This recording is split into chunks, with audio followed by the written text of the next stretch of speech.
എവിടെ രണ്ടാമുഴക്കാരൻ ഭീമനെ അന്വേഷിക്കുകയാണ്. ഭീമാ, കണ്ണ് കാണാൻ എനിക്ക് പറ്റില്ല എന്ന് നിനക്കറിയില്ലേ? വരികുണ്ണി വരിക.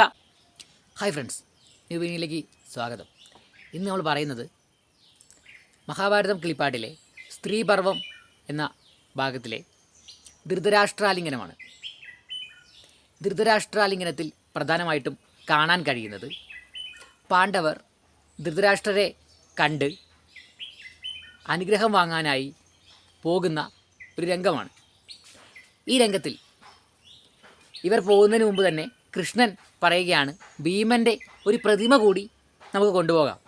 അങ്ങനെ ഭീമൻ്റെ പ്രതിമയുമായി അവർ ധൃതരാഷ്ട്രയുടെ അടുത്ത് എത്തുകയാണ്. ശേഷം യുധിഷ്ഠിരൻ പോയി ധൃതരാഷ്ട്രരെ നമസ്കരിക്കുന്നു.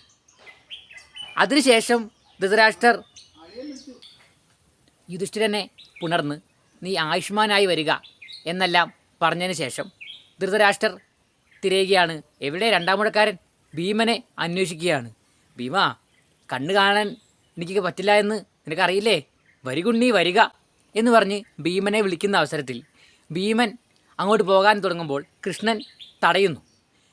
ശേഷം ഭീമൻ്റെ രൂപത്തിലുള്ള ഒരു പ്രതിമ ധൃതരാഷ്ട്രയുടെ മുമ്പിലേക്ക് നീക്കി വെച്ച് കൊടുക്കുകയാണ്. ഇത്തരുണത്തിൽ ധൃതരാഷ്ട്രർ ആ പ്രതിമയെ ഗാഢമായി പുണരുന്നു. അങ്ങനെ ഗാഢമായി പുണർന്ന് ആ പ്രതിമ നുറുങ്ങിപ്പോകുന്നു. അങ്ങനെ ആ പ്രതിമ പൊടിഞ്ഞു പോയത് മനസ്സിലായി ധൃതരാഷ്ട്രർ വിചാരിക്കുന്നത് ഭീമനെ താൻ കൊന്നു എന്നാണ്. വെറുതെ മുതലക്കണ്ണീർ ഒഴുക്കുകയാണ്. അയ്യോ ഭീമ, നീ ഞാനൊന്ന് ആലിംഗനം ചെയ്തപ്പോഴേക്കും എല്ല് നുറുങ്ങി ചത്തുപോയോ പൈതലേ? നിന്നോടുള്ള സ്നേഹം കൊണ്ട് ഞാനൊന്ന് ആലിംഗനം ചെയ്തപ്പോഴേക്കും നീ മരിച്ചുപോയോ? നീ ഒന്ന് ഞരങ്ങിയത് പോലുമില്ലല്ലോ. കീചകനെ നീ ആലിംഗനം ചെയ്ത് കൊന്നതുപോലെ മരിക്കാനായിരിക്കും നിൻ്റെയും വിധി. എന്തു ചെയ്യാം? മക്കളോടുകൂടി ഒന്നിച്ച് സന്തോഷമായിരിക്കാം എന്ന് വിചാരിച്ചാൽ അതിനും നീ സമ്മതിക്കില്ലേ ദൈവമേ എന്നൊക്കെ പറഞ്ഞ് ധൃതരാഷ്ട്രർ വിലപിക്കാൻ തുടങ്ങുന്നു. അപ്പോൾ കൃഷ്ണൻ ധൃതരാഷ്ട്രരോട് പറയുകയാണ്, ഭീമനല്ല മരിച്ചത്, ഭീമൻ മരിച്ചിട്ടില്ല, ഭീമൻ്റെ പ്രതിമയെയാണ് അങ്ങ് പുണർന്നത്. അപ്പോൾ ഭീമൻ മരിച്ചില്ലേ എന്ന് കൗതുകം വരുത്തി, ഇല്ലാത്ത കൗതുകം വരുത്തി ചോദിക്കുന്ന ധൃതരാഷ്ട്രരോട് കൃഷ്ണൻ പറയുകയാണ്, നീ ഇത് ചെയ്യുമെന്ന് എനിക്കറിയാമായിരുന്നു, അതുകൊണ്ട് തന്നെയാണ് ഞാനിങ്ങനെ പ്രതിമ കൊണ്ടുവച്ചത്. ഇനിയെങ്കിലും എല്ലാം മറന്ന് ഇതുപോലെയുള്ള ദുഷ്ടചിന്തകളൊക്കെ മനസ്സിൽ നിന്നും കളഞ്ഞ് മക്കളോട് കൂടി സ്വസ്ഥമായി സമാധാനമായിരിക്കൂ, ഇവരോടുകൂടി സ്നേഹത്തോടെ ഇരിക്കൂ എന്നെല്ലാം കൃഷ്ണൻ പറയുകയാണ്. അങ്ങനെ പറഞ്ഞ് ധൃതരാഷ്ട്രർ എല്ലാം മറന്ന് അവരെ അനുഗ്രഹിച്ച് തുടങ്ങുകയാണ്. അതിനുശേഷം അവർ ഗാന്ധാരിയെ കാണാൻ വേണ്ടി പോകാൻ തീരുമാനിക്കുന്നു. അങ്ങനെ പോകുന്നതിന് മുമ്പ് തന്നെ ഗാന്ധാരിക്ക് അതിയായ കോപം ഉണ്ടായിട്ടുണ്ടാവും എന്ന് മനസ്സിലാക്കിയ ഗാന്ധാരിയുടെ പിതാവ് വേദവ്യാസൻ ഗാന്ധാരിയുടെ അരികിൽ ചെന്ന് അവൾക്ക് കുറച്ച് ഉപദേശം നൽകുകയാണ്.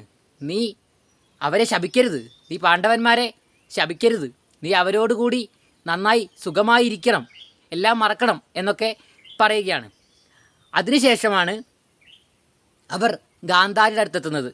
ഗാന്ധാരിയുടെ നോട്ടത്തിൻ്റെ ശക്തി കൊണ്ട് ഗാന്ധാരി കോപം അടക്കാൻ ശ്രമിക്കുന്നുണ്ടെങ്കിലും അത് പൂർണ്ണമായി അടക്കാൻ അവൾക്ക് കഴിയുന്നില്ല. അങ്ങനെ ഗാന്ധാരിയുടെ കോപത്തിൻ്റെ ശക്തിയിൽ ഗാന്ധാരിയുടെ നോട്ടം കൊണ്ട് യുധിഷ്ഠിരൻ്റെ കാൽനഖം നീലയായി മാറുന്നതായി കാണാൻ കഴിയും. അതിനുശേഷം കാണുന്നത് അവരെല്ലാം അനുഗ്രഹം വാങ്ങുന്നു.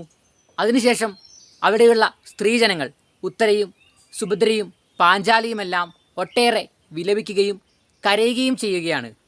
പാഞ്ചാലി കുന്തിയെ കെട്ടിപ്പിടിച്ച ശേഷം വിലപിക്കുന്നതായി കാണാം.